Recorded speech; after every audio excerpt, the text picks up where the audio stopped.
Maraming salamat, Coach Bea. At sa ating lahat, magandang umaga. Good morning sa ating mga atletang Pasigueño. Muli po, congratulations sa inyong lahat.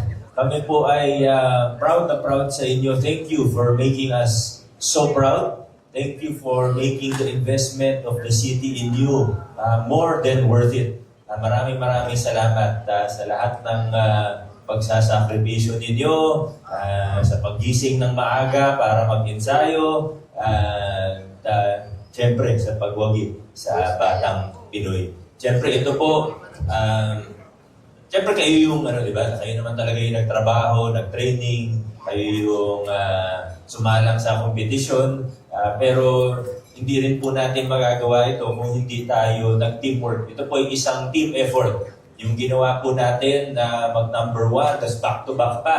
Hindi po yan aksidente, hindi po yan nagkataon lang. Hindi ito po ay produkto ng teamwork. Hindi lang po isa, dalawa, tatlong tao ang tumulong sa atin. Kundi talagang, siguro masasabi natin, daan-daan o libo-libo ang Pasigueño na nag-ambagan, nagtulungan para mapaganda ang ating sports development program sa lungsod ng Pasig. Unahin ko na po ang siyempre una yung mga atleta, pero pangalawa po siyempre ang ating mga coaches. Taas po ng kamay ulit mga coaches. Ganda ng mensahe ni Coach Mitch sa atin, kaya hindi ko na masyado mahabaan ang aking mensahe. Kung ano po yung sinabi niya, yun na din po ang aking mensahe sa inyo. Dahil, Coach Mitch, maraming salamat po. At alam kong kung ano yung mga nabanggit niya kanina lamang, yun din naman ang nasa puso at nasa isip ng iba pa nating mga coaches. Siyempre, ang ating mga kasama sa lokal na pamahalaan, ganda rin ang mensahe kanina ng ating head of delegation.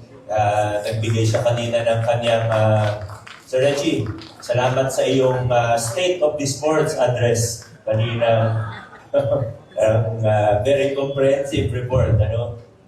Talagang, alam niyo, noong 2019, isa sa unang ginawa ko nung bago akong mayor ay yung pag-review ng budget natin. Pero hindi lang budget, kundi yung mga programa, mga proyekto, yung DPAs natin, yung mga aktibidades ng city. Tingnan natin ano ba yung mga pwedeng improve, ano ba yung pwedeng i-streamline.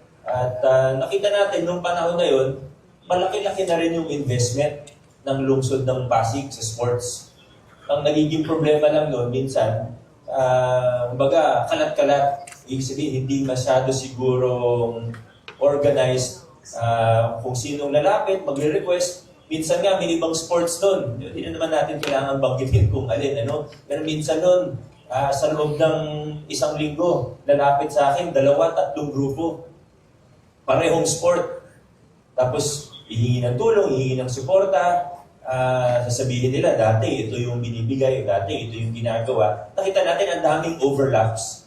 Ang daming pwedeng improve pa sana. Yung sinubukan natin gawin.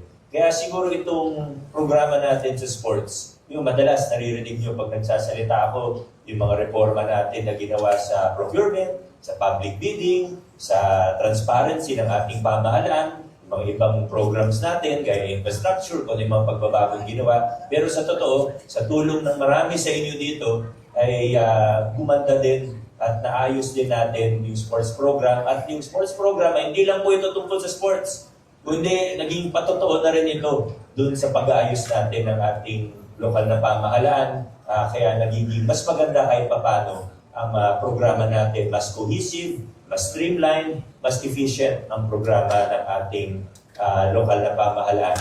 Sa pangunguna po siyempre ng ating sports unit, sa mga staff ng sports. Nandito po ba sila? Maraming salamat sa inyo. Ang dami nyo na rin pinagdaanan. Pero siyempre, hindi lang yung sports unit natin, hindi lang yung mga coaches natin, kundi kasama rin natin siyempre ang ating Department of Education, Schools Division Office, Ma'am Cheryl. Thank you. At lagi tayong magka-partner at buong buo rin ang suporta ninyo. Siyempre, ang focus natin lagi yung pag-aaral, di ba? Pero ito po, secondarily, ay talagang naka-address tayo. Pinagtutuunan din natin ng pansin.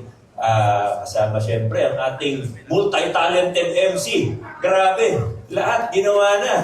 Talagang, kaya alam ko marami pang pwedeng maging career tong si Sir BJ. Pwedeng magaling din magkumpas Pwede rin maging maestro siguro ito. Galang araw, maestro at singer. Balita ko, may iba pang talent pero di ko nababanggitin dito. Siyempre sa ating City Council, hindi po natin maipapatupad ng maayos mga programa ng ating lungsod kung hindi sa tulong at pati na rin sa gabay ng ating mga konsyal sa panguna ni Vice Mayor Dodo Jaworski. At parati naman ang suporta ng ating congressman, hindi mawawala ang ating congressman Roman Romulo. At lagi po natin sinasabi, di ba? At hindi naman sinabi ng mga unang nagsalita na kaya naman ito natin ginagawa. Oo, masaya tayo pag panalo. Di ba? Pag may paligsahan, nanalo tayo, nag-champion, may nakuha kang gold medal, kahit silver or bronze, kahit anong panalo, siyempre masaya tayo. Ako pag nakikita ko, minsan napapanood ko kayo sa Facebook Live, minsan, di ba, minsan may nag-upload ng video, o kaya nababasa ko na lang. Tuwing may nababasa, tuwing may napapanood ako, na panalo tayo, panalo kayo, talagang umaapaw ang saya. Talagang tuwang-tuwa tayo lahat. Pero, hindi natin to ginagawa para dun sa medalya. Hindi natin to ginagawa para masabing, ay, number 1 tayo. Hindi po. Kaya tayo nag-i-invest sa sports, kaya tayo may sports development program, dahil naniniwala tayo na nakakatulong ito sa pagbubog ng mga susunod na henerasyon ng mga Pasigueño. Ginagawa natin ito dahil ang sports program ay isang character development program.